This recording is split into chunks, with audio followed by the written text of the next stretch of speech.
So I will confirm that this meeting is currently being live streamed and recorded. The time is 6:11 p.m. on Wednesday, Thursday, May 25th, 2023. I'd like to call this Property Standards Committee meeting to order. Item 1.1, as the first meeting of this committee of its term, we will commence by electing a member to serve as the chair for a 2-year term being 2023 and 2024. Nominations are now open for the position of chair. Are there any nominations on the floor? Tom? Thank you. Yes, I'd like to nominate Linda Duringer as chair of the committee for a period of 2 years. Thank you very much, Tom. Are there any further nominations for chair? And one last call, are there any further nominations for chair? Perfect. So may I please have a mover and a seconder for the following motion? That Linda Duringer be elected as chair for the Property Standards Committee for a term of 2 years being 2023 and 2024. Tom, I'll have you move that. So moved. Thank you. Can I please have a seconder for that motion? Julian? Second that motion. Are there any questions or comments on that motion? I'll call the vote. All in favor? Thank you very much. Any opposed? Carried. So Madam Chair, I'll just complete the appointment of Vice Chair and then I'll hand it over to you. So item 1.2 today, nominations are open for the position of Vice Chair for a 2-year term. Are there any nominations? Linda? Yep, I'm going to nominate Tom Plamadon for Vice Chair. Thank you. Are there any further nominations for Vice Chair? And I will call one last time. Any further nominations for Vice Chair? Perfect. Nominations have now closed. May I please have a mover and a seconder for the following motion? That Tom Plamadon be elected as Vice Chair for the Property Standards Committee for a 2-year term being 2023 and 2024. Can I have a mover for that, please? Linda? And can I have a seconder, please? Balpreet? Are there any questions or comments on that motion? I will call the vote. All in favor? And any opposed? That carries. I will now pass the chair over to Linda and ask her to begin at item 2, please. Well, thank you very much. And I'm very excited to be your new chairperson. I'll start with the land acknowledgement. Thursday, May 25th, 2023, the town of Aurora acknowledges that the Anishinaabe lands on which we live and work in the traditional treaty territory of the Chippewas of Georgian Island, as well as many other nations whose presence here continues to this day. As the closest First Nation community to Aurora, we recognize that the special relationship to the Chippewas have with the lands and waters of this territory. They are the water protectors and environmental stewards of these lands. As a municipality, we join them in these responsibilities. We further acknowledge that Aurora is part of the treaty lands of the Mississaugas and Chippewas recognized through the Treaty Number 13, as well as the Williams Treaties of 1923. A shared understanding of how the rich cultural heritage that has existed for centuries and how our collective past brought us to where we are today will help us walk together into a better future. Approval of the agenda. May I please have a motion to approve the revised agenda as circulated by Legislative Services? Moved by Tom, seconded by Marcella. Thank you. Any questions or comments on that agenda? No, I'll call the vote. All in favor? Opposed? No, that carries. Need like a gavel. Declarations of pecuniary interest and general nature thereof. Are there any declarations of pecuniary interest? That would be a yes or a no. You could just wave your head since we're on Zoom. No. Okay, no. Okay, so the appeals for consideration. Before we begin with items 5.1, I will start by introducing the committee members. Myself being Linda Duringer. We've got Balpreet Grewal, Tom Plamadon, Marcella Sosida, and Julian Yang. I will also note that the Deputy Town Clerk, Jacqueline Grosse, is here in attendance in the capacity as the committee secretary. Their role is to keep the records of official business of the committee and its decisions. For each appeal that will be considered, the following process will occur.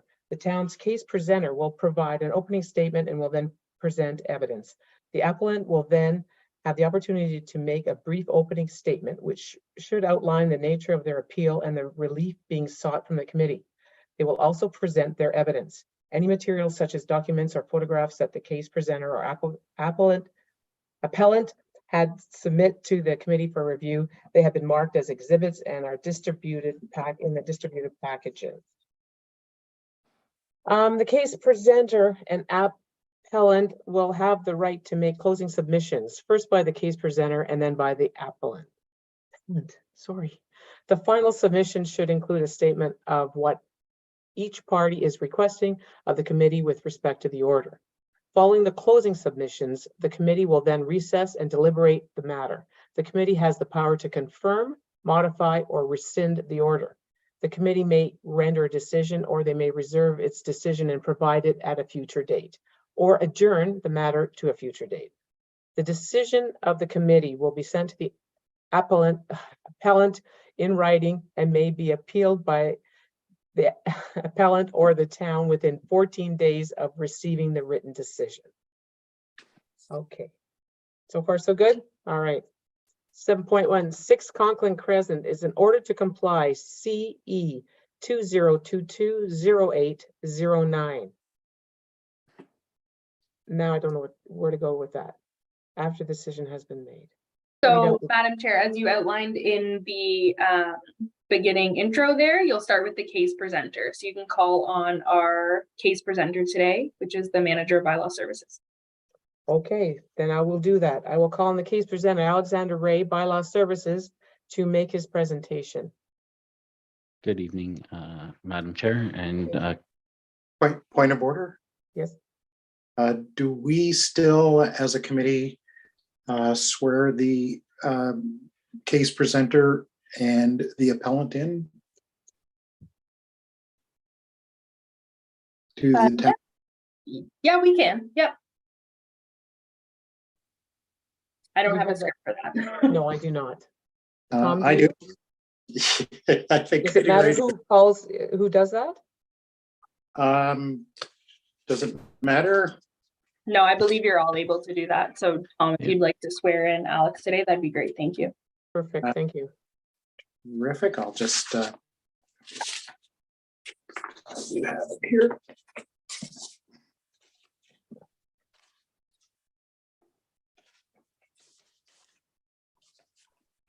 Here we go.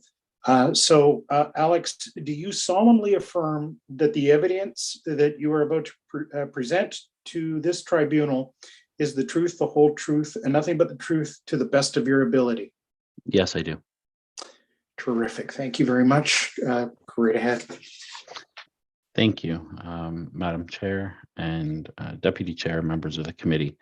My name is Alexander Ray. I am the manager of bylaw services for the town of Aurora. I am also the investigating officer for the file before you today, which is the municipal address of 6 Conklin Crescent in the town of Aurora. I will start by going through my will say statement.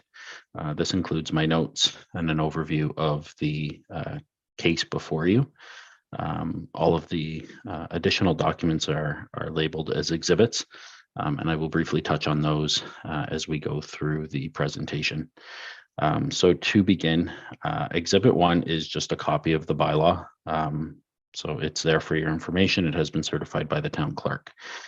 Exhibit 2 is my will say statement. So I'm currently employed with the Corporation of the Town of Aurora as the manager of bylaw services. On the 26th day of August 2022 at approximately 13:35 hours, I, Alexander Ray, a manager of bylaw services with the Corporation of the Town of Aurora, attended the address of 6 Conklin Crescent. The purpose of my inspection was because of numerous complaints from members of the community that the property was not in compliance with the town's property standards bylaw. Residents expressed concerns with the address noted above due to a structure fire which occurred in or around June 2020. Upon closer inspection of the property, I observed the following deficiencies, which all appear to be related to the structure fire. Deficiency 1, damaged soffits at the front, rear, and sides of the dwelling. Number 2, significant amount of bird droppings and feathers around the property.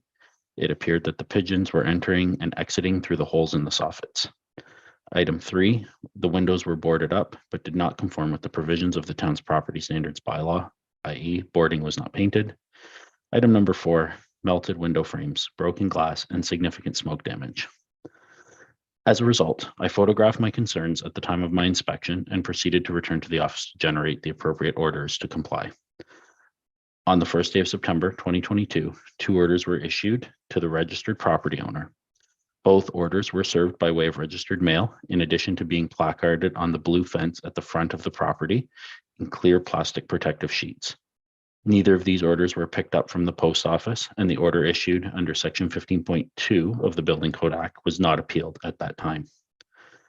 On the 4th day of October 2022, I attended the property to see if any work had been conducted and to ensure the property remained secure.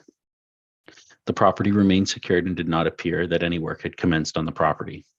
As the order was issued under Section 15.8 of the Building Code Act had not been complied with, Bylaw Services, in conjunction with the town's building department, requested a third-party engineer conduct an inspection with the town's building department to determine if the structure was safe. On the 10th day of November 2022, at approximately 11:17 hours, I attended the property with Chief Building Official Bill Jean, Officer Christian Raposo, and a third-party engineer and contractors for the purpose of an inspection to determine if the dwelling is safe. I did not enter the dwelling, but remained static at the rear door. The inspection was recorded on a GoPro to document the town's findings. On the 9th day of December 2022, the Chief Building Official, CBO, obtained a copy of a professional engineer's report for the address of 6 Conklin Crescent. Specific questions were asked of the engineer in advance of the report, which were answered. The questions and answers are outlined below.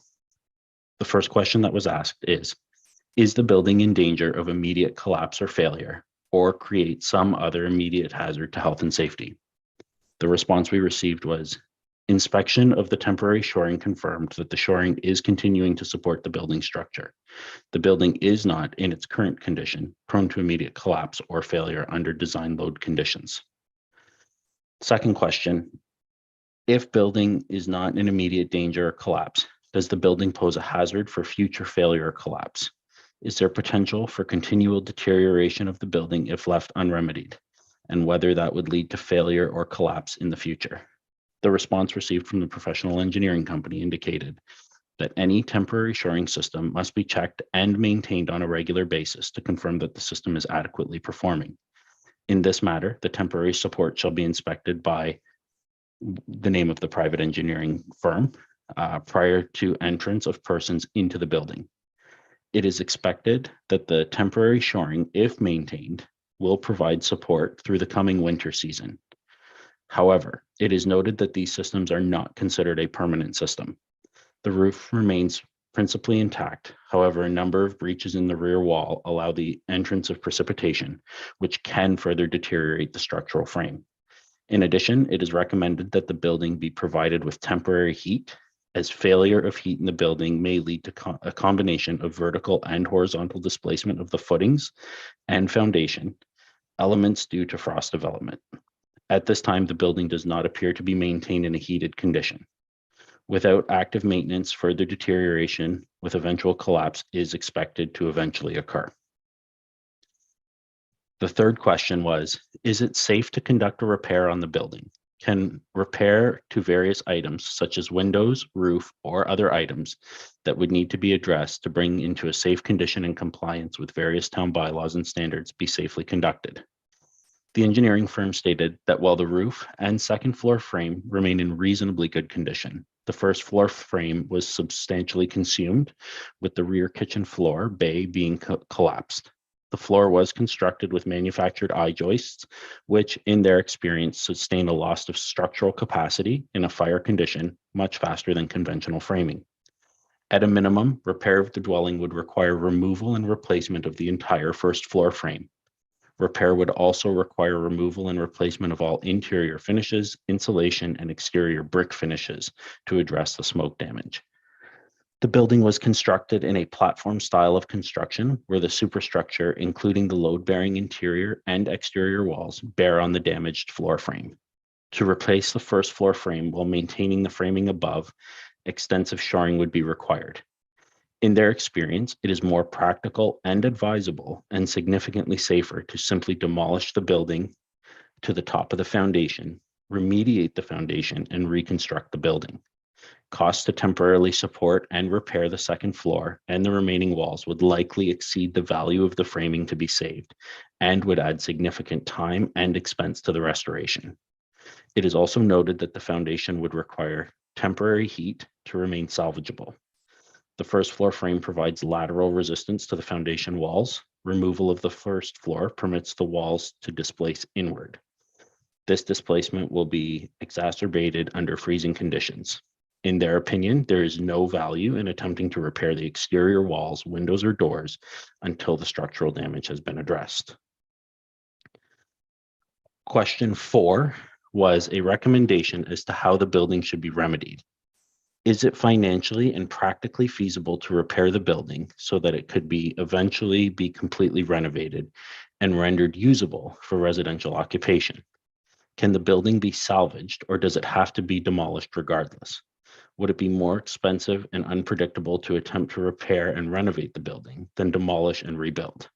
And will the building be most likely demolished in the future, regardless of any temporary measures to keep the standing building for the meantime? So the engineer referenced back to some of the answers in question 3. Ultimately, we recommend the building be demolished at a minimum to the top of the existing foundation walls and rebuilt. At this time, the practical question is whether the foundation can be maintained for reuse. We note that further assessment of the foundation, including work to remove interior finishes and insulation to expose the foundation, would be required to assess whether the foundation has sustained damage from previous frost action. In their experience, if a fire of this type is adequately protected against frost damage prior to demolition, which does not appear to be the case in this matter, or the soil supporting the building is not frost susceptible, which has not been determined in this situation, and the demolition includes the application of additional temporary lateral support of the foundation walls and is immediately followed by the rapid insulation of a first floor frame with weather protection and temporary heat, it has been their experience that the foundation may be salvageable. If there is no intention to commence reconstruction immediately after the demolition, they expect the foundation, if left unprotected, will likely not be salvageable. If the foundation is to be left unprotected following the demolition, they recommend the foundation be removed, the excavation filled, and the lot graded. So proceeding from those questions and the answers from the engineering firm, on the 7th day of March 2023, after working with the town's legal department and considering the professional option, of the aforementioned engineer, a second order to comply was issued to the property and its lien holder. The order to comply clarified the town's requirements for compliance and provided an appeal date of honor before March 28th, 2023, with a compliance date of April 24th, 2023. The order was served in person to the registered property owner at an address outside of the GTA. The order was also placarded on the blue fence at the front of the subject property and served to a financial institution with interest in the property. On or about the 20th day of March 2023, a letter was received from the registered property owner requesting to appeal the order on the grounds of an ongoing criminal investigation and civil claim.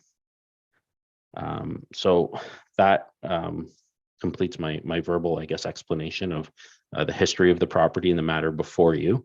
I will very briefly go through the exhibits. I believe all of you have a copy of them, so I'm not going to get into the details of each one in too much depth, but Exhibit 3 is an order to comply. This order was issued in September of 2022, and this was the initial order. This spoke to what the town was looking to achieve at that time. And then subsequently, just trying to get my page to load here. It's important to note that this order was also not appealed. Subsequently, you have exhibit number 4, which is a copy of the registered mail service, which ensures that service complied with the provisions of the Building Code Act.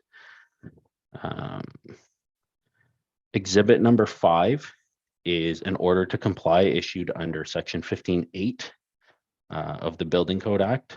This was a request for an engineer's report, which is how we proceeded with the information for the engineer. The town wanted to make sure that before any work commenced on the property, whether it was through the appellant's agents or through town agents or contractors, that the property was safe to do so. We did not receive any response to this order, and it's important to note that this order is non-appealable. And then moving down to, pardon me, Exhibit 6. This is just an additional proof that the second order, the engineer's report request under 15(8) was also sent by registered mail. This was not picked up at the time. Moving to Exhibit 7 is our photo matrix. So this photo was taken in August of 2022. All the photos are include the address of the property as well as the date, my signature, and my information as to who took the photographs. So on the second photograph here, you have a picture, it looks like, of an upper window, and it may be difficult to see because of shadowing. However, the soffits and the eaves troughs are significantly damaged, and that is how the infestation of birds is coming in and out of the house. You were able to see in the first photo there were some birds on the roof, and it doesn't totally do it justice, but there's also bird droppings on the roof, on the wall of the front of the house. It's believed that there is a significant infestation of pigeons inside the attic of the home. The third photo, photograph number 3, is a photo of the rear of the house. As you can see, this house is a 2-story single-family dwelling. It has what would best be commonly described as a walkout basement. You can see in the middle of the photo, on the middle row of windows and doors, that there are 3 square or rectangular shaped pieces of plywood. Those are what is supporting the temporary floor on the main floor of the house as a result of the floor failure on the main floor and the structure fire. Proceeding down the page to photograph number 4, this photo exhibits the orders placarded on the front fence at the time. It also shows a significant number of pigeons on the roof of the house. Other maintenance issues which the town regularly has to deal with that are not a part of this order today. And then moving forward to Exhibit 8.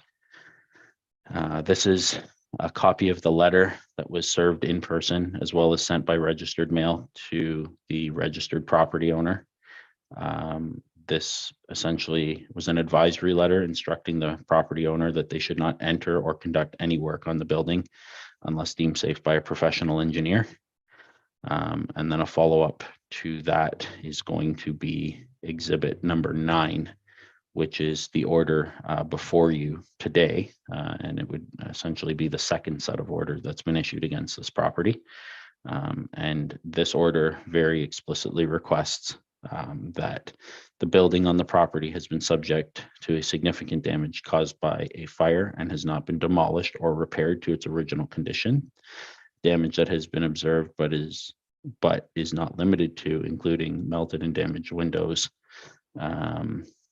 or damaged frames, damaged windows and broken glass, damaged soffits and fascia, damaged roof, damaged walls, smoke damage on the brick front, side, and rear structure.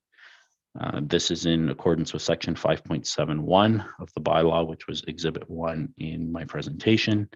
The remedy that the town is requesting based on the engineer's report and our inspections is that repair all damage to the building structure caused by the fire to its original condition, including repair or replacement of any fire damaged components to comply with the standards prescribed in the town's property standards bylaw.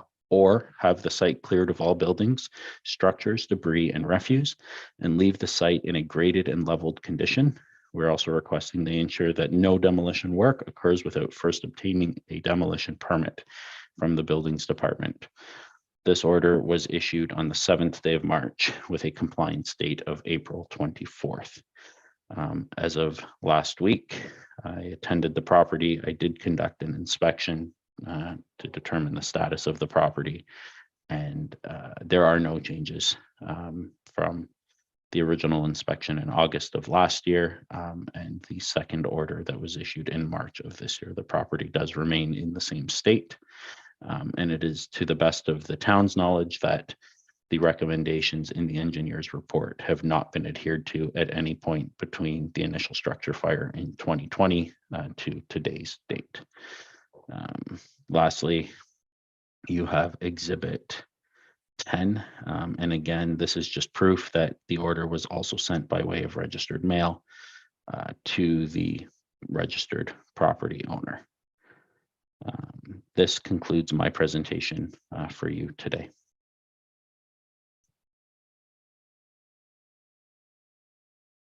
Thank you very much, Alex. There was just Exhibit 11 was there too, which was the letter from the property owner saying that they were looking for extension of time for repair of the damaged house or to demolish the house.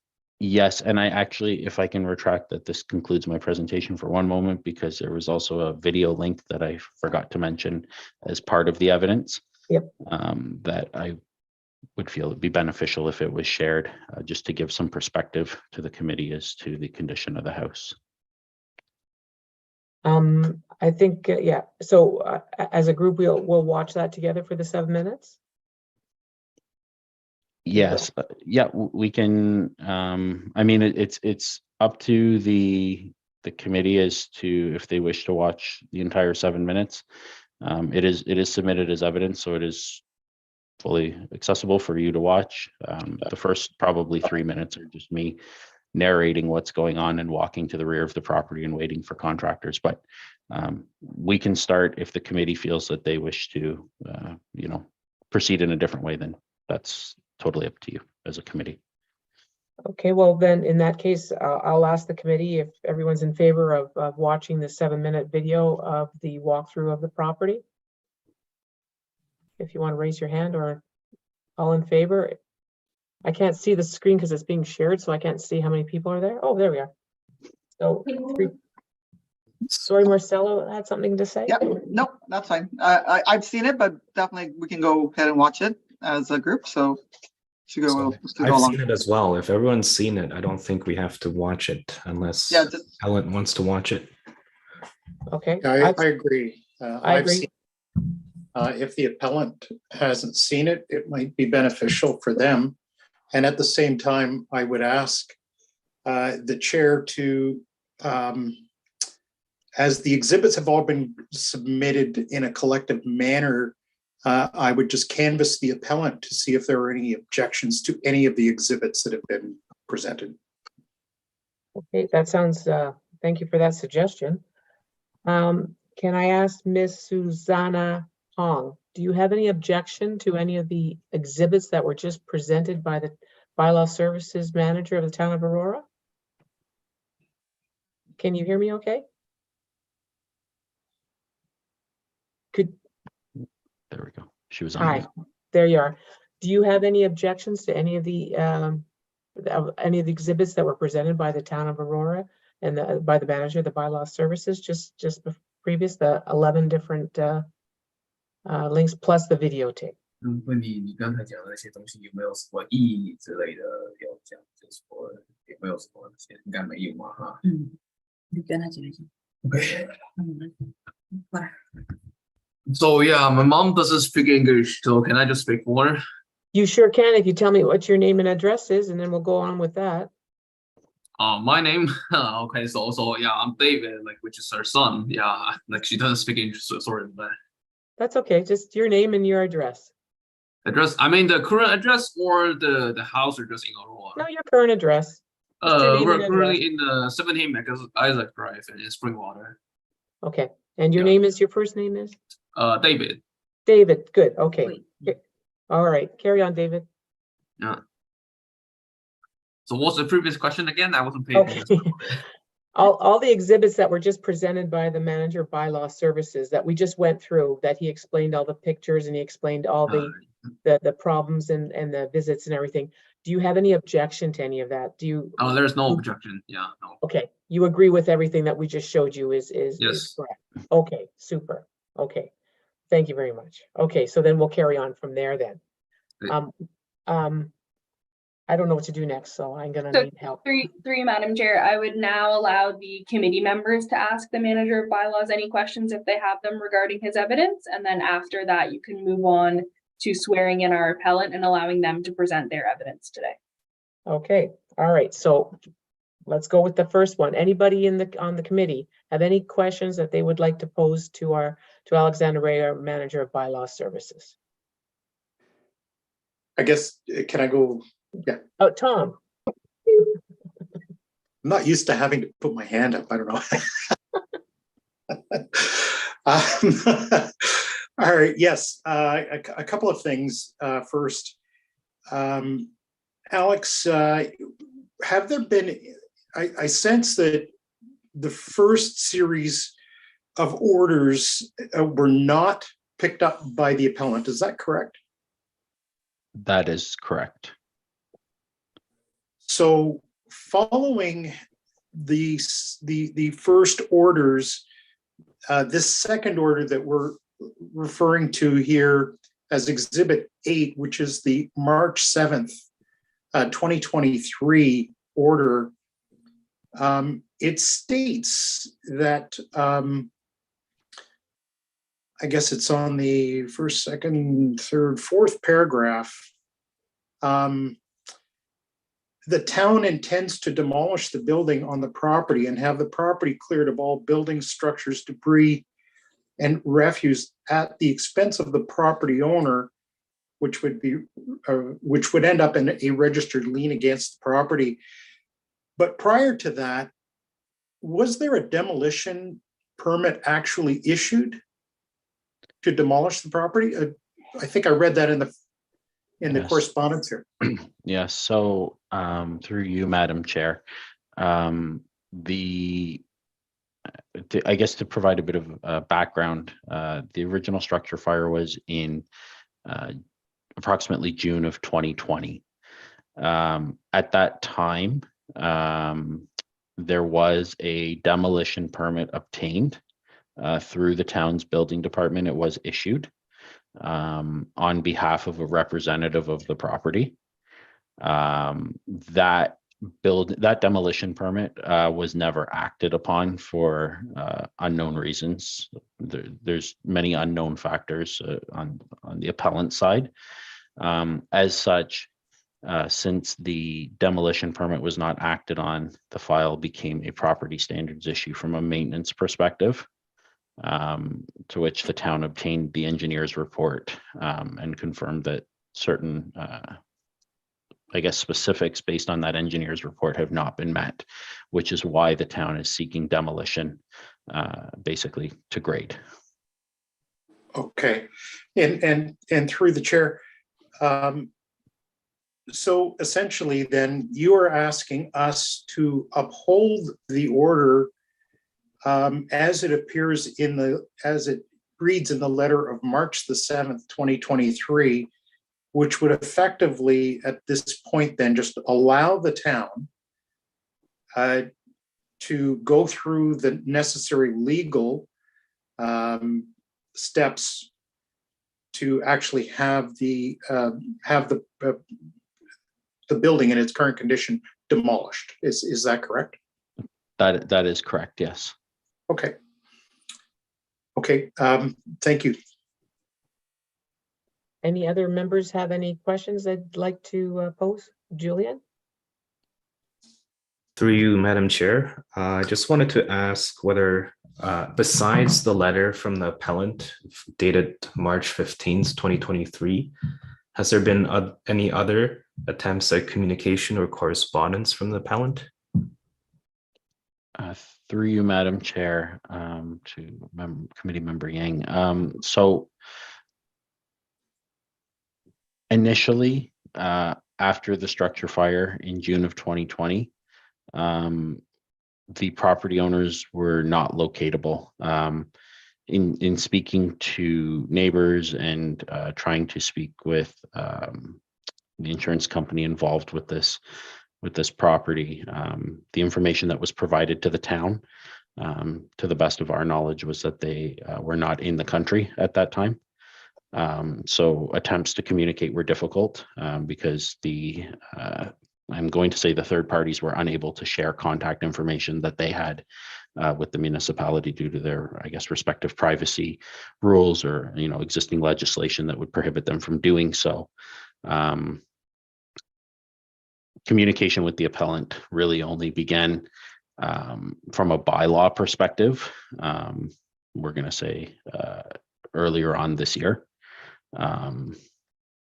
However, there was, from what I understand, communication between the buildings department and the appellant's representatives in June 2020 and the subsequent months after that. I'm not aware of exactly when it stopped, but there seems to have been a lull, I guess you could describe it as, between when the buildings department no longer had communication and it became a bylaw matter, and the issue before you started being investigated as a bylaw issue as opposed to a buildings issue.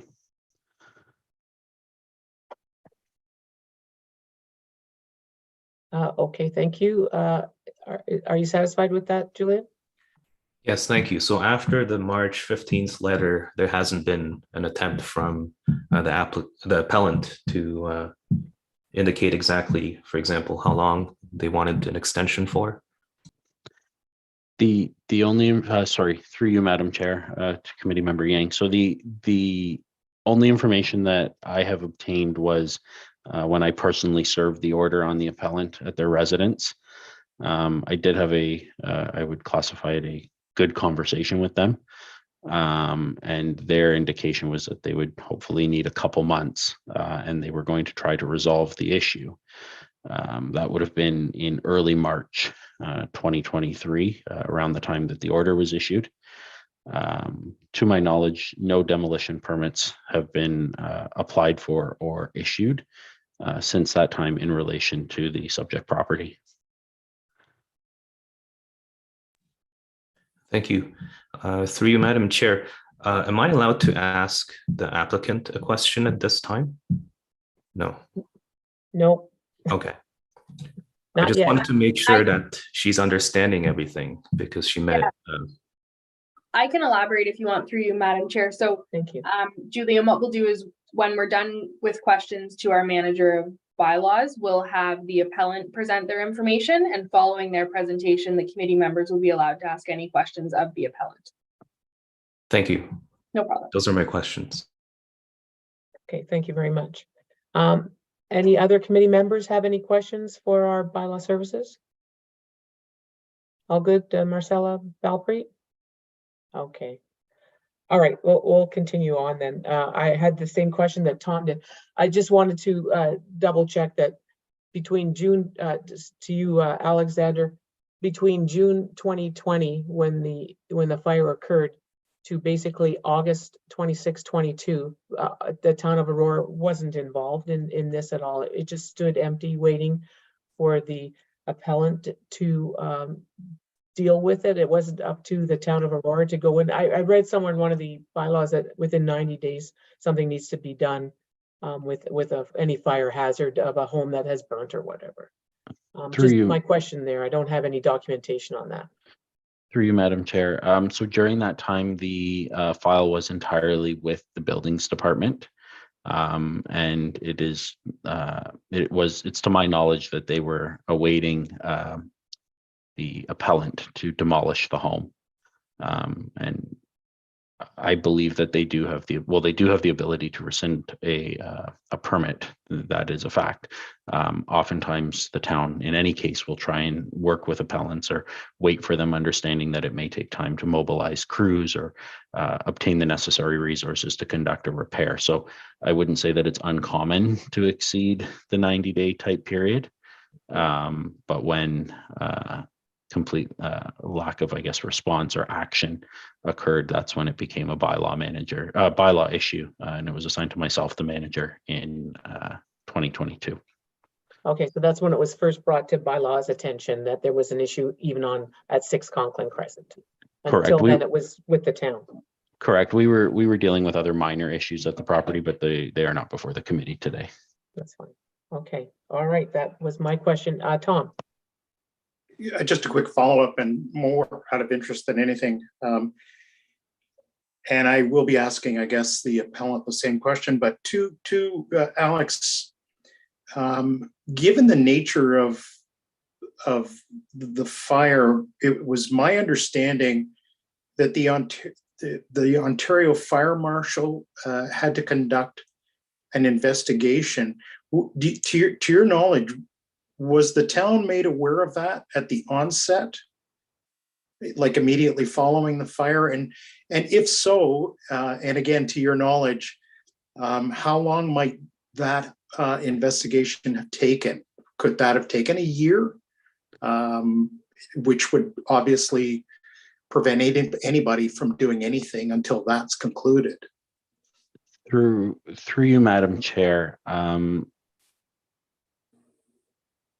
I'm pausing because I'm trying to respect confidentiality here as well. It's not an attempt to hide any information. I think the appropriate answer to that question of Chair Member Plamondon is, to the best of the town's knowledge, all investigations relating to this property were wrapped up, I would say, within a 5 to 6 month period at the latest.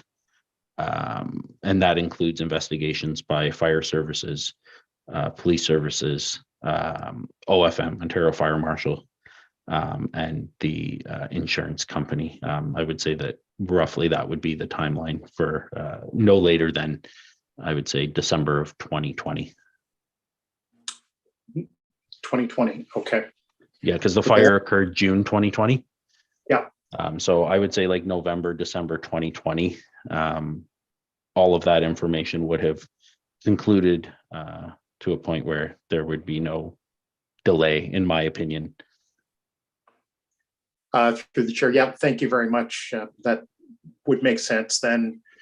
So it wouldn't have been necessarily a protracted period of time. Okay, thank you for that. I appreciate that. No problem. Okay, any other questions? All right, then I'm going to ask the deputy town clerk to help, or actually, I'm going to ask Tom once again to come in. If you would please swear in the appellant so that we can carry on with the appellant side of the story. Thank you, through the chair. So David, what I'll do is I'm going to swear you in as a witness on behalf of the appellant. But when I'm done, could you please repeat what I say to your mother and ask her if she agrees with the statement? Okay, so I'll do this slowly. Ready? Okay, so David, do you solemnly affirm that the evidence to be given before this tribunal is the truth, the whole truth, to the best of your ability? Yep. All I'll right, try so- my best to do it. Okay, so if you can translate that, well, she's going to be talking through you anyway, so that's fine. No, I mean, like, she has a translate program at the same time, so she can actually understand like what I talk about, but she just can't say anything, like reply in English. Okay, so if she agrees, she can just nod her head in affirmative. 就是你同意的话就点个头就是了，就是你刚才看完上面说的，就对着镜头点个头就好。 OK. Thank you, Yeah, yeah. Very thank good. you. Okay, thank you very much. So at this point then, we will ask the appellant if she has any, or they have any presentation to make on their behalf. So David, is there something that you'd like to to tell us on behalf of your comments here and the reason that you want to have an extension done, whatever any kind of presentation that you have concerning the 6 Conklin Crescent? 那你这个就是说对延长多久呢？是对你有什么就是说自己的理由啊，或者这些的想延长多久的，想这个讲。延长多久？我们现在就说正在等律师那边的消息嘛，他现在跟保险公司正在交流嘛，然后律师意思说我们等他的一个时间，律师跟保险正在交流，比如说现在目前的话，时间还确定，他们跟我们，我们也想快一点，但是现在我们也自己没办法知道这个时间了，但是我们会讲快，因为已经在进行中了。Okay, so what she wants to say is, our lawyer is contacting the insurance company recently, and we're about to sue them. And this might take another like 2 to 3 months to see what's the result going to be. Yeah, we want to finish the demolish work like as soon as possible, but we still need a bit more time. 然后我们得到最新的消息，律师的消息，我们告诉他，大概什么时候可以拆了，我们也在等这个消息。Yeah, so we're still waiting for like any update from our lawyer. Okay, and okay, so so the only reasons, the reason that you're asking for the extension is because of the legalities that are happening right now, right? Yes. But you're not sure of how long that'll take at all. Yeah, the lawyer told us it's gonna be like another 2 to 3 months at least. But you are suing a major insurance company, right? Yeah. 会有一些消息。 Yeah. Okay, that's your presentation? Yeah, because the insurance company, they are supposed to do the demolish work by the same year when the fires happen. I think it was the time around like July something, but they just try to find like keep finding the excuse to keep delay the demolish work, and then now like end up just doing nothing.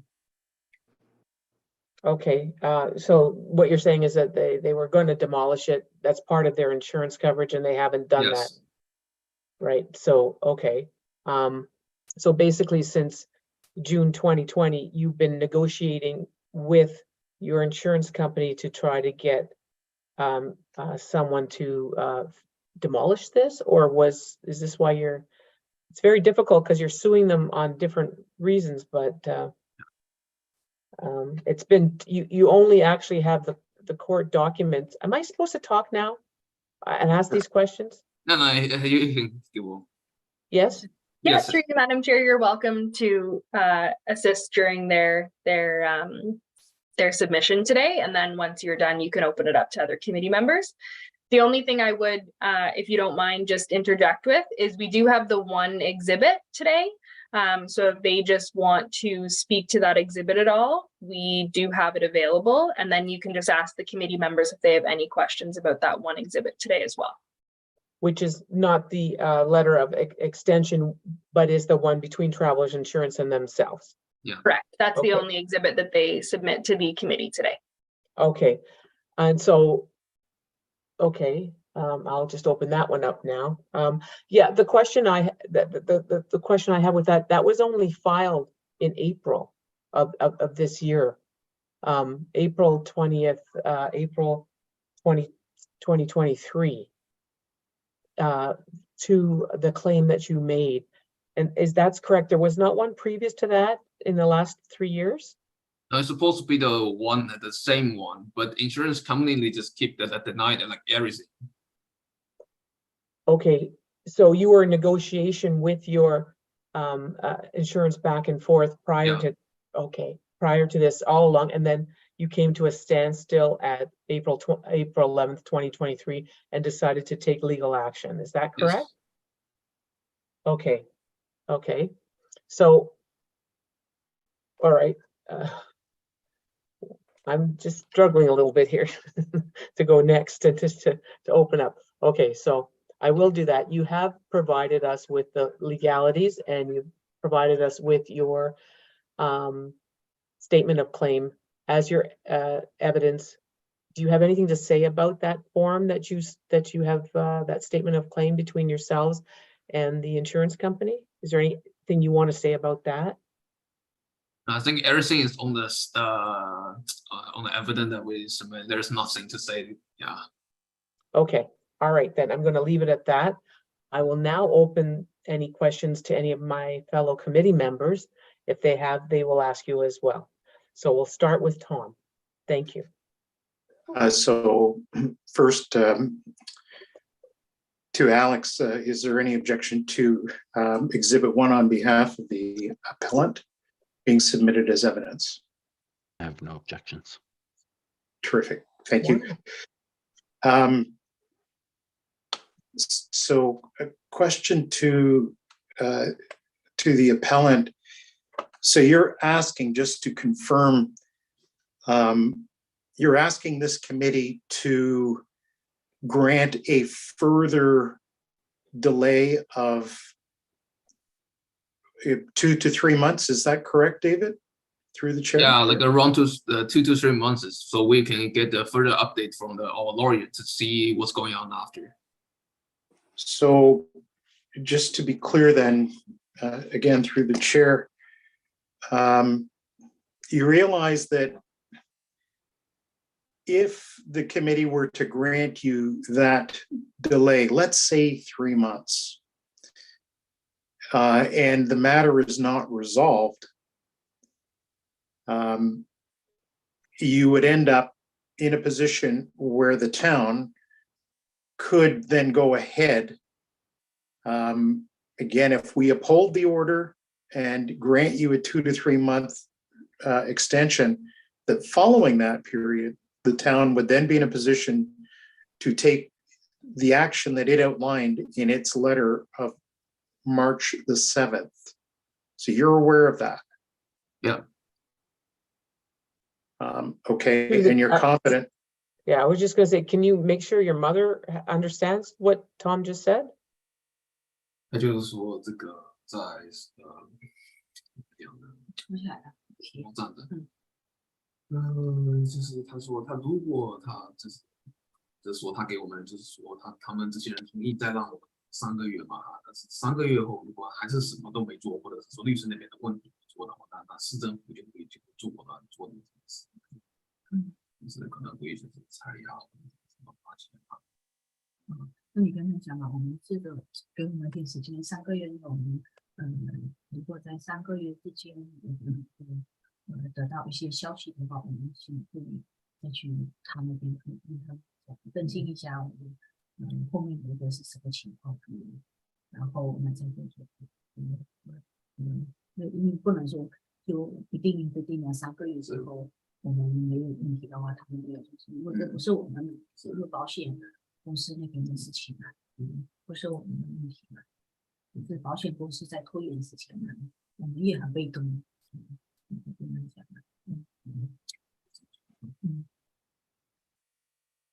So yeah, she understands like everything what Tom just said. Yeah. And she agrees with what he said. Okay. So like what she wants to say is like 3 months, like we can't really guarantee like if we granted like 3 months extension and like within 3 months we can do the demolish or like anything else for about the house. Yeah. 我们也很被动，他就一直故意拖延时间。Yeah, like until now, the insurance company is trying to make more excuses, try to delay the claim. So we can't really do much about it right now. 他们说我们在采取法律才起诉他们嘛。 So we have to end up to sue them, All right, Well- you have to, sorry. like did you end s- up to sue the insurance company. Oh, Yeah. 所以说我现在要等，看看律师跟他们的交谈。律师已经在谈判了，然后看一下最后谈判的情况，然后我们这段时间，这段时间。 So our lawyer is negotiating with the insurance company at this time. It might take like another like month or two. So before that, we didn't know anything about it. Pretty much that's it. Through the chair, so Yeah. I'm not a lawyer, Yeah, David, yeah. and I understand what you're dealing with to an extent. And I see that because this statement of claim, as the chair, as Madam Chair has very aptly pointed out, so this was delivered electronically April the 11th, 2023. You have already stated, David, that you've kind of been in negotiations with the insurance company. And when I say negotiating, you're negotiating, I assume here, and you can answer this question for me, it would be would it be a settlement out of court? Is that what you're trying to do within the next 2 to 3 months, is a settlement out of court to avoid? Yes, going we might end up to being a settlement of court. Yes. So that would be the best scenario and the best outcome that I would hope that you would attain in the next 2 to 3 months. However, if that's not the case, then a trial, which would be, because I'm looking at it here in front of me on my computer, you're threatening to take them to court in this statement. And so you could be a year or 2 or 3. And in that time, if we grant you that 2 to 3 months, That's not be enough. it might be enough if it in the end, because I think again, I'm not a lawyer, and I shouldn't probably say what I'm going to say, but you've tried to cover a dollar value. If in the event that the town takes it on itself, in the interest of the community, in the interest of safety, to demolish the building, then those costs could be part of a settlement if it does go to court, in which case those costs could be recovered if you're successful. That's if you're successful. So my concern is giving you a 2 to 3 month delay. Best case scenario would be to come to a settlement. It doesn't take care of the building. It doesn't take care of either repairing it and going through that process of having an engineer follow all of the requirements that Alex Ray has indicated. There's one part of this that is not appealable, and that's the requirement for you to produce an engineer's report, drawings, schedule of work that would need to be done to the satisfaction of the town. That still has to be done. That's not appealable. So you'll still have to do that. If we uphold this, well, it's not appealable, so it's still there. You still have to do it. If I'm correct, and let me, through the chair, ask Alex if there has been any action on that as well.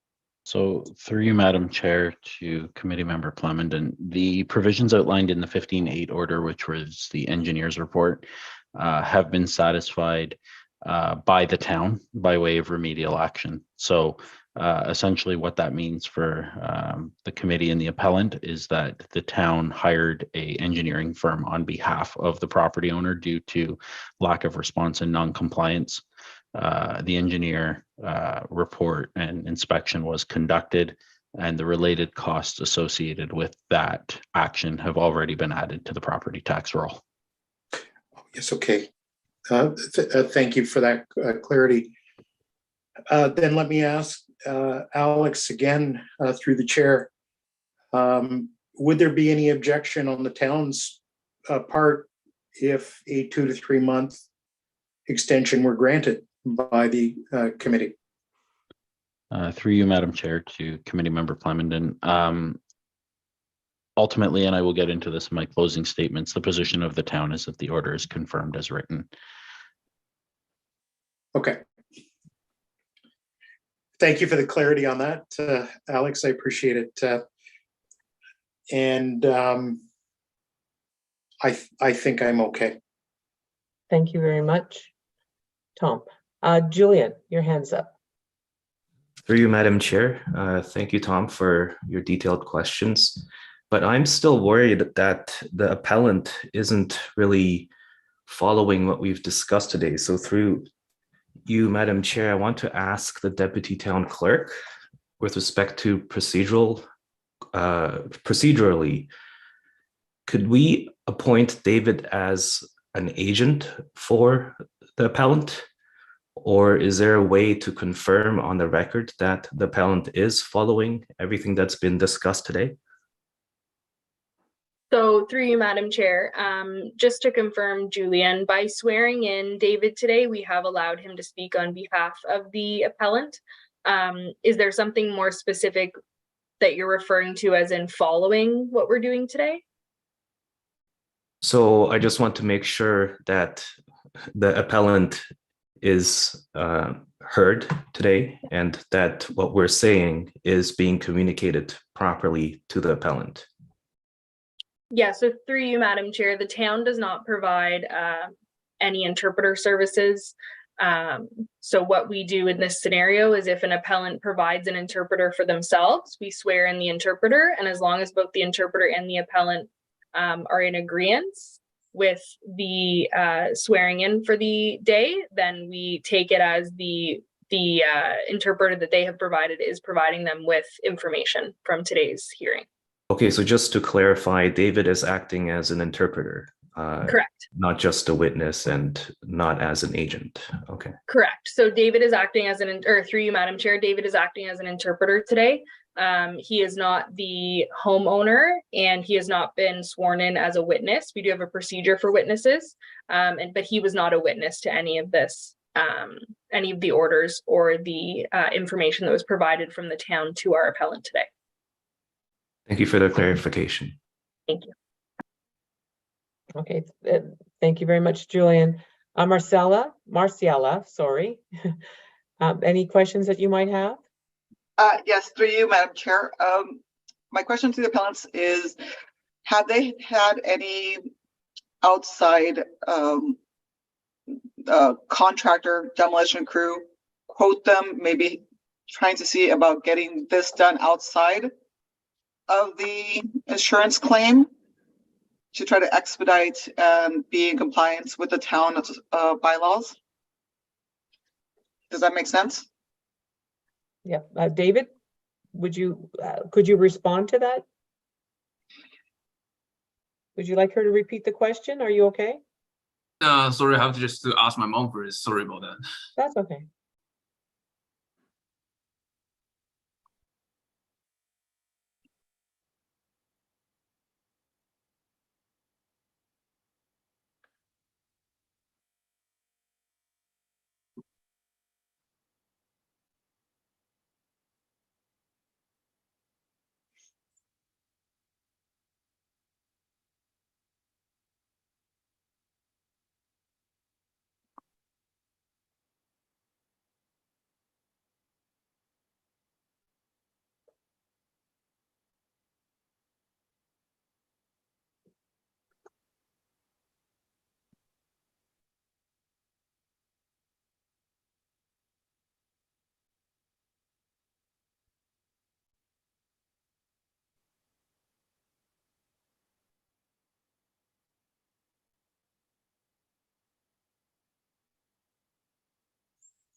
Okay, so what she said is like she knows the crew that can do all this work for us without the insurance company. So which means like if we didn't have a like settlement with insurance company within like 3 months, like she will hire people to be at the 6 Conklin Crest and demolish the houses. Okay. Okay. Marcella? Okay, through you, Madam Chair, if the committee were to approve the demolition, would this cause or is the appellant aware of any hardship or additional hardship that this would have towards their civil claim with the insurance company? Like, is it going to complicate the case that they have with the Superior Court of Justice? That would be David. 那他就说这个，如果是说他这给怎么讲？他如果同意下来的话，你那边会到这个怎么讲？什么叫同意？下。嗯。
Okay, so what she basically said is if we did not grant the appeals, insurance so we have to end up to demolish the house like right after, right? And if we demolish the house before we like during the negotiating with the insurance company, they can find like more excuse like to deny the claim. It's what our lawyer tell us. Okay, through you, Madam Chair. So did you make your lawyers aware that you were having a meeting today, that you were asked to be present at this with the Property Standards Committee meeting? Yes, he knows. He knows. And yeah, did he give any advice to you at this point, aside from it may be 2 or 3 months where you may have or you may not have an answer? Was there any more clarity or more firm resolution, or it seems very vague at this time? 你跟我说公。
Through you, Madam Chair, to the appellant. David, can I ask if there's an answer to the question? Yeah, so the answer for the question is like our lawyer didn't really give us like any more advice, like except for like ask for like at least 3 months of the extension. Okay, so through you, Madam Chair, I would suggest that we continue with questions to the appellant, and if there are no further questions, we can go into closing statements from both parties. Okay, thank you very much, Jacqueline. Marciela, any further questions? I'm good for now. Thank you. Thank you very much. Balpreet, would you have any questions? I just have a quick question through, sorry, I have a quick question through you, Madam Chair. Has your lawyer received a response from the insurance company regarding the small claims application? So yeah, they haven't received any response so far, so it might take a bit more time. Thank you. Okay, thank you. One other question I have here. Do you understand that if the committee were to deny your extension of time for repair, that the house could be demolished as soon as the town decides to do that? Do you understand that? Yes. I think when the person like who came to my house like here like during March, I think like sent me the letters also. He told us about that. Okay, so you are aware of the decision that this committee could make today on Yes. Extending or non-extending, right? You realize Yeah. that you can also you also understand you are asking for a 2 to 3 month extension before any decision is made, but at that moment, if you don't have any further decision, you will be demolished after that. Is that, Yeah. you understand Yes. that? Yeah, so if there's like no further decision, like after like 3 months, we're just gonna demolish the house.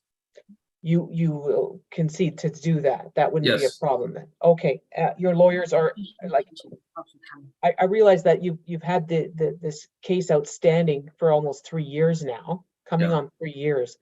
I would like to know if you always had planned on demolishing the whole home, or you never planned on rebuilding it as Never plan on rebuild. We have always a plan like to demolish first and then rebuild the house. Okay, It's because not like just repair from the damaged like house right in front for now. Yeah. okay, so we know you want to demolish the house. We know it's going to be demolished, and the engineering report says it should be demolished. Okay, Yes. super. We have that down, that in your mom's, and we're all aware of that. We're on the same. Yeah. Okay. What difference would it make today if we did not allow it to continue on for another 3 months to the court case? Because in 3 months from now, I'm assuming, just from what I know of legalities, this will not be settled in 3 months. What you're suing for $1,650,000, and they haven't responded to you in the past 2 years, 3 years already. I have a feeling you're not going to get an answer in 3 months. So the fact that the house is standing or is not standing, is that relevant to the actual case that you have, the criminal case? Yeah, it is relevant to it. That the house stands for the criminal case? Yes. That is relevant? Yeah.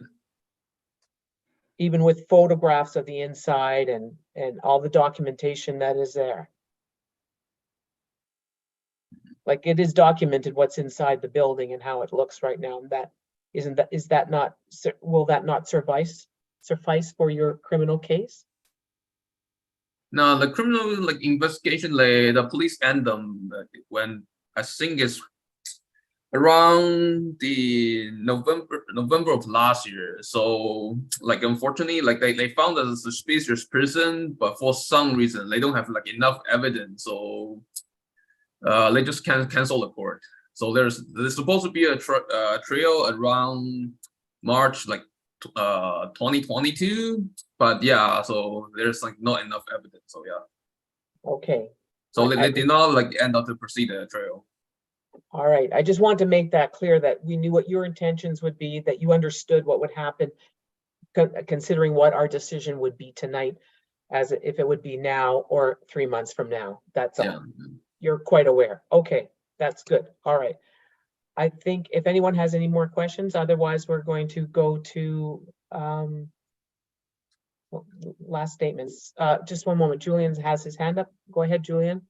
Through Madam Chair, just to expand on your last question, can the appellant tell us exactly how it will help them to postpone the demolition for 3 months? Besides assuming that the insurance company will negotiate. Yeah. David, can you answer that? 他反正想问一下，就是说就是说他如果是3个月以后保险拆的话，我们要怎么拆吗？那我们会去他会申请嘛？我们会申请，然后我们会有个专业的建筑团队，然后先把地先拆平，然后等律师通知看你怎么再然后就是反正就是先会申请一下，先把地拆平，解除安全隐患嘛。对，就把反正就是房先拆了，但是重建的话就是要等律师那边。对。啊。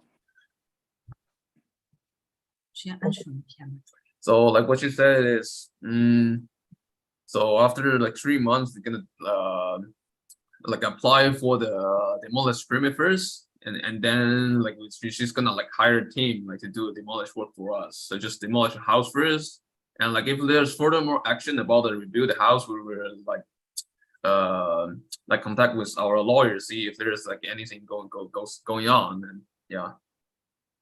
So through you, Madam Chair, am I correct in interpreting that the appellant wants to demolish the property herself and she's asking for 3 months to arrange that? Yeah, pretty much it is.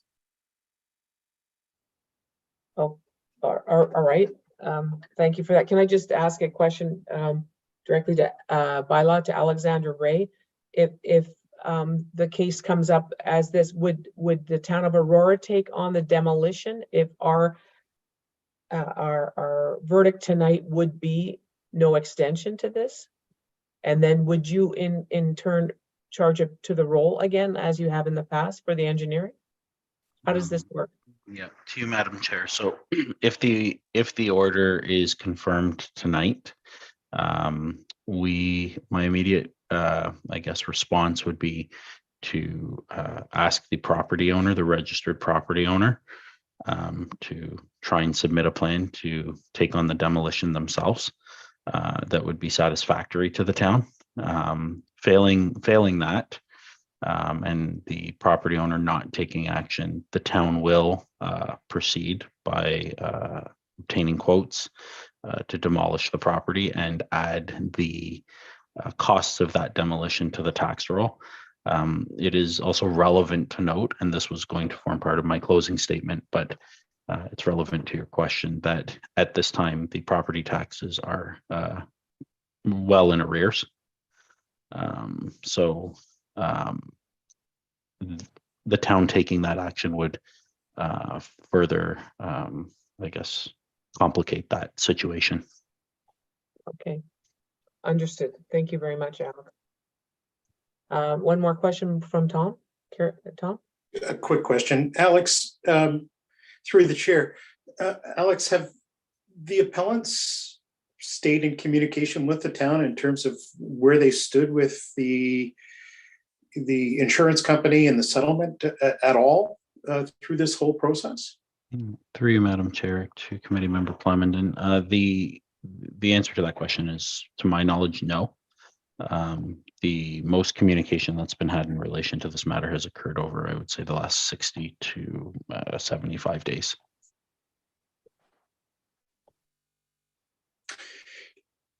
Thank you for that answer. Let me ask the same question to the appellant, if I can. David, why has there, your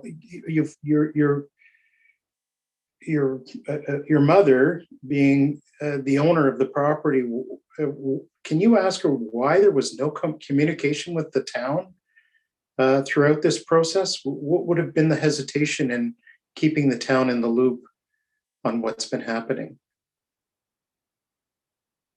那就想问你说。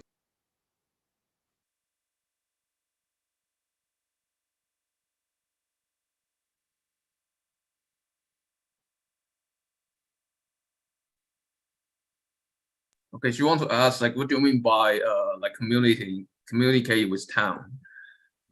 这群警察他也不 So, through the chair, so, David, I just want to be clear.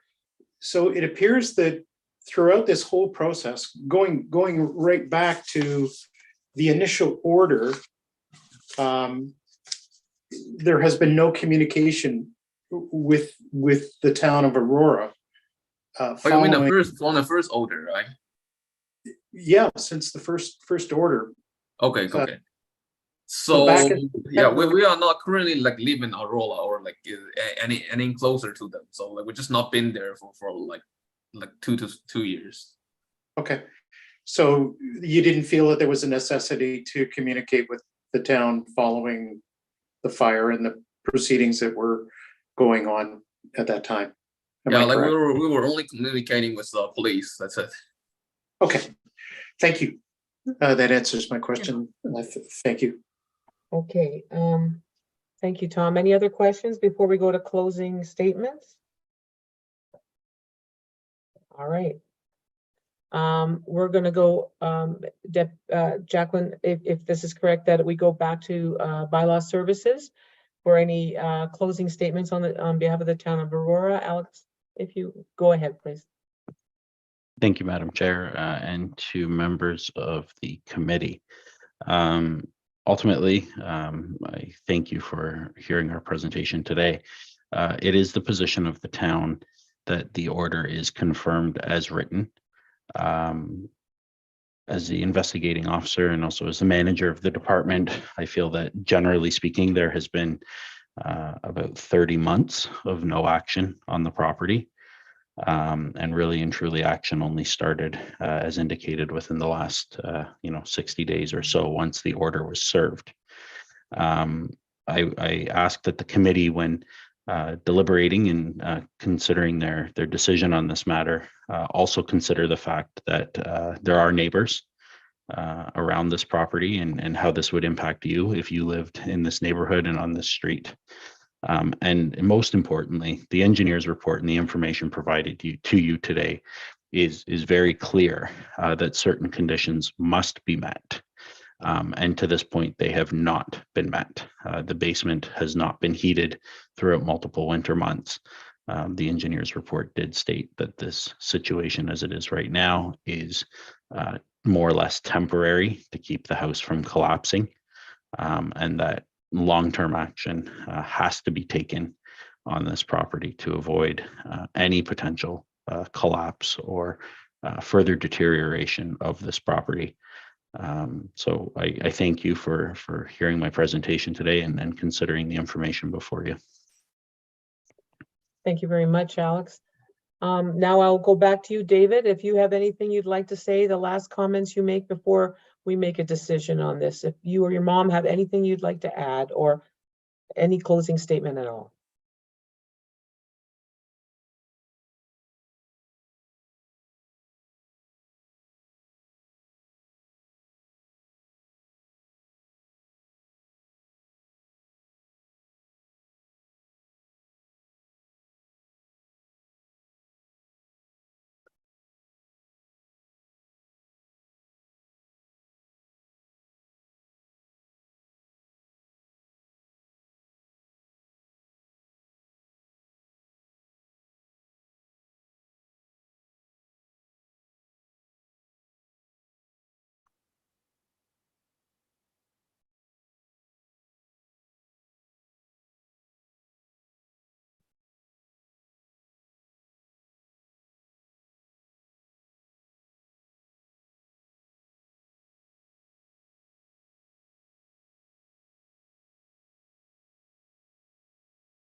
Matt, you're 我讲了，所以说我们也希望他能到主义给我们帮助，那我先讲。给我们延长一点时间去做这些事情。一年都在。Yeah, like what she said, like she were giving hope to the police and see if they can make any like investigation about the fire to if they can find a criminal, but unfortunately they failed it. Yeah, and then at the same year, like 1 month after the fire happens, my grandmother, which is her mom, like passed away at the time, and but my mom just having a problem that she couldn't bought the airplane ticket and go back to China. And after that, she had a mental issue for like 1 year. Yeah. 身体很不好嘛，在家里调整一下。 Then at the same year, she like we go back to China like around this December, I think it was like 2020. Yeah, it was 2020. And yeah. 他的问题一起，精神上受到伤害，所以说就没办法，后面在家里真是在这里，所以说。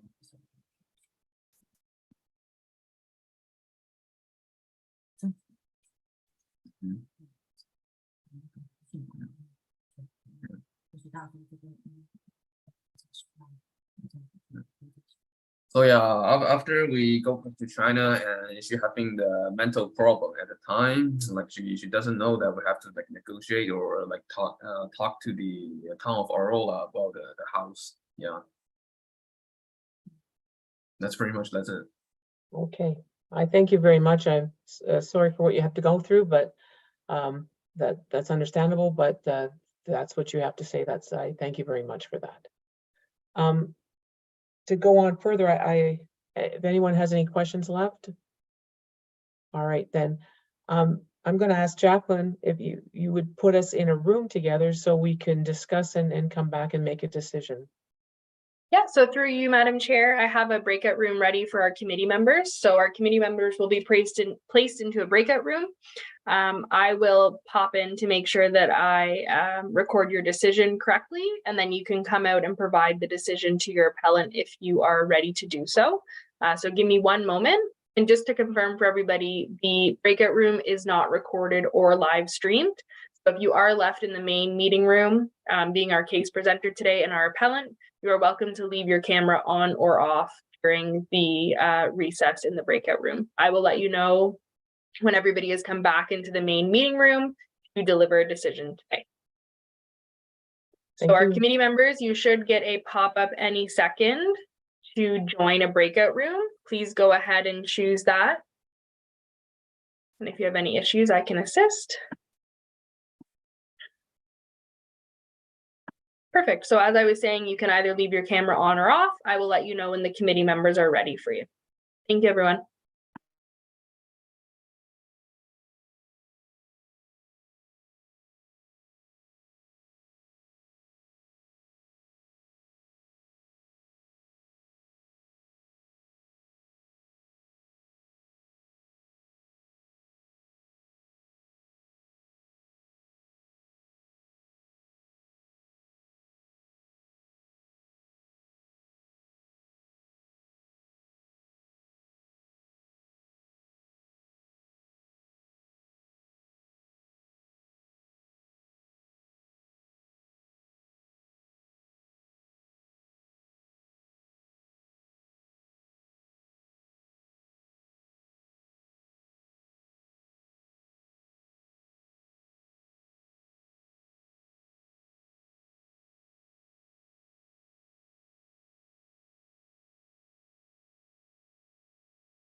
Hi, everybody. The time is 7:59 and the committee has made a decision. I just want to confirm that our appellant is here, so I'm going to ask them to turn their video on so they can hear the decision.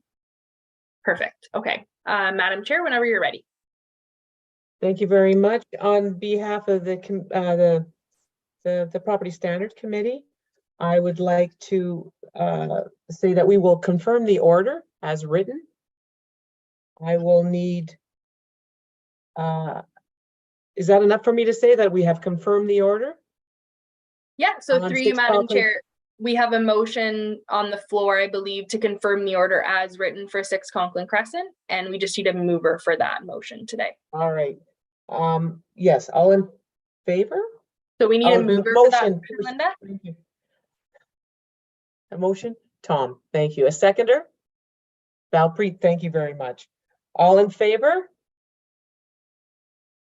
You're on mute, Tom. Okay, sorry, Okay. Tom. So a motion. I move that the order to comply CE 2022-0809 as drafted in its entirety be confirmed in its entirety. All in favor? Seconder? We Seconder? have Valpreet as a seconder, so we can move forward with that. Yep.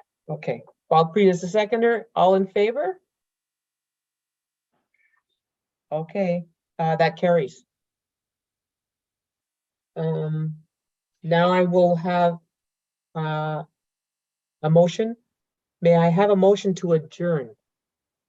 So just before you do that, Madam Chair, I'll provide some next steps and then you Okay. can do a motion to adjourn. Okay, So to the appellants, your order has been confirmed today, so you'll receive a written decision from myself in the next couple of days. Once you receive that written decision, your 14 days begins if you would like to appeal this further to a higher court.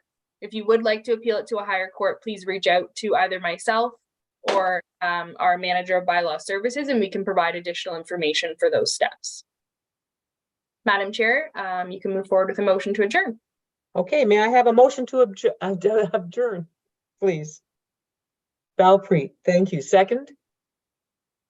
Marcella, thank you very much. All in favor?